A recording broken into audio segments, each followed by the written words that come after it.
來是台北士林透早6點外發生着死亡車禍，一個接體車的駕駛準備要到新北市淡水工作，結果伫半路一個路口違規正越，弄到一個74歲騎機車，嘛準備要去綁架肇事的騎士，甲人弄死了。只看到車頂，騎士直直騎向路口，想要到道邊向衝出一台車，騎士未護閃，互弄一個剎車。後倒擺互弄一個，結果明顯變形，車殼嚴重毀損，就知影弄甲偌正難。這個路口其實是禁止倒越甲正越，肇事駕駛技術是看無啥車道違規，想袂到煞出車禍。代志都發生伫今仔日早起6點外，台北市士林區承德路5段甲中正路口。賽車副駕駛違規正越，去弄到準備要前往綁架上班的大騎士。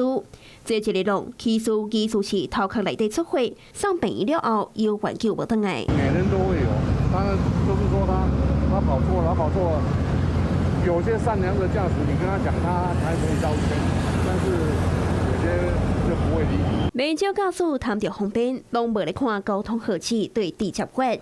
嚴過車道甲車道中央，拄好是捷運興建工程，卡到出現視線死角。賴然受傷送醫急救後宣告不治，肇事原因釐清中。肇事駕駛無食酒也無食賭，技術是搶緊才會違規。74歲的騎士是做辦桌生意，因為無想要造成家己的負擔，才會家己騎車，想要到出車禍過往，互家屬悲痛萬分。